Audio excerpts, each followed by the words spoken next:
শহরের জীবন ছেড়ে আজকে একটু গ্রামে যাব। ব্যস্ততার ভিড়ে নিঃশ্বাস যেন বন্ধ হয়ে যায়। একটু খোলা আকাশ আর গোধূলি বেলা। যদি এখানেই মরণ হয় তবে আফসোস নেই। ঠান্ডা মাটি, কি যে শান্তি। ভেবেছিলাম আমি বোধহয় অনেক ভাগ্যবতী। এই কপালে সুখের থেকে যে দুঃখ বেশি, তাই আমার নাম দুঃখবতী হওয়া উচিত ছিল। আসসালামু আলাইকুম, কেমন আছেন সবাই? আজকে একটু শহর থেকে গ্রামে যাচ্ছি। বাচ্চাদের স্কুল ছুটি হয়েছে, তাই আমার ভাবি এবং বাচ্চাদের নিতে যাচ্ছি। এই সুযোগে তারা ফুপির বাড়ি ঘুরে আসবে। চলতে চলতে রাস্তার মাঝখানে আমি দাঁড়িয়েছিলাম, কারণ পাশে একটা সুন্দর জায়গা পেয়েছি। দেখেন, খোলা আকাশ আর গোধূলি বেলা, তার মধ্যে আমি একটা সুন্দর রোজ গাউন পরেছি। এই গাউনে যেন মনে হচ্ছে ফুটন্ত গোলাপ আছে, আবার হাতে সুন্দর ডিজাইনও করা ছিল। এই গাউনটা আপুদের পরলে কি যে সুন্দর লাগবে, মাশাআল্লাহ। সূচনাস ওয়্যার হাউস ফেসবুক পেজ থেকে আপনারা এই সুন্দর রোজ গাউনটা পেয়ে যাচ্ছেন। পেজটা কিন্তু এই ভিডিও ডেসক্রিপশনে দেওয়া আছে। তাদের কাছে ভালো লাগার মতো আরো অনেক অনেক গাউন আছে, আপনারা একটু চেক করে নেবেন। এই গোধূলি বেলায় ঘুরতে কার কার ভালো লাগে? আমার অনেক পছন্দ, কারণ এই সময় পরিবেশটা দেখলে মনে হয় যেন আরো অনেক বছর বেঁচে থাকি।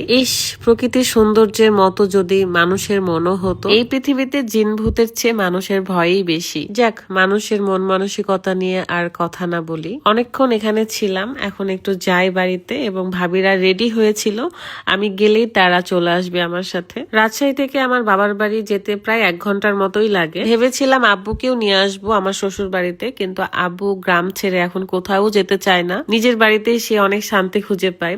আমারও অনেক ভালো লাগে বাড়িতে গেলে, একটা অন্যরকম ঠান্ডা পরিবেশ। বাড়িতে যাওয়ার আগেই দেখি আব্বু অজু করছিল, নামাজে যাবে।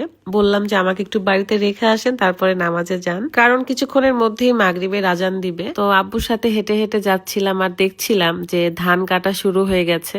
ধানের গাছ কাটা শুরু হয়ে গেছে, কারণ ধান পেকে গেছে। আব্বু আমাকে বাড়িতে রেখে আবার নামাজে যায়। তারপর দেখি আমার ভাবি একদম রেডি এবং বাচ্চারাও ফুল রেডি। ঘরে মাছের তরকারি দিয়ে ভাত ছিল, সেটা আমি একটু খেলাম এবং আব্বুর জন্য রেখে দিলাম। তারপরে এসে একটু বসলাম, কারণ বারান্দায় বসে থাকতে আমার অনেক ভালো লাগে। আর বাড়িতে আসলে আমি খালি পায়ে ঘুরে বেড়াই। যতটুকু সময়ের জন্য আসি না কেন, আমার এই অভ্যাসটা কখনোই যাবে না। এই বাড়িতে আসলে অনেক কিছু মনে পড়ে, অনেক স্মৃতি এই জীবনে। আমার দুঃখ হয় শুধু সব সময়। আগে নিজেকে ভাগ্যবতী মনে করতাম, কিন্তু এই কপালে সুখের চাইতে দুঃখ বেশি, তাই নিজেকে দুঃখবতী মনে হয়। পাওয়ার থেকে হারানোর সংখ্যাই বেশি, আর এটাই হয়তো আমার জীবন। রান্না করা চুলা ছিল, তাই চুলার হালকা তাপ বের হচ্ছে, আর এখানে বসে তাপটা নিতে আমার ভাল লাগছিল। বাড়িটা এখন ফাঁকা হয়ে যাবে, আমার আব্বু একা একা থাকবে। আসলে আমার ভাইয়ের বাচ্চারা অনেকদিন ধরে কোথাও ঘুরতে যায় না, সো তার ফুপি শহরে থাকে।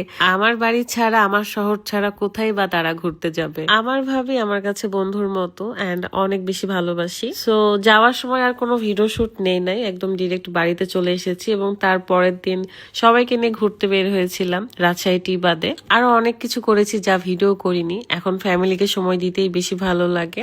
আর আপনারাও দোয়া করবেন যেন সবাই ভালো থাকে। আমাদের তরফ থেকেও আপনাদের জন্য ভালোবাসার দোয়া। আল্লাহ হাফেজ।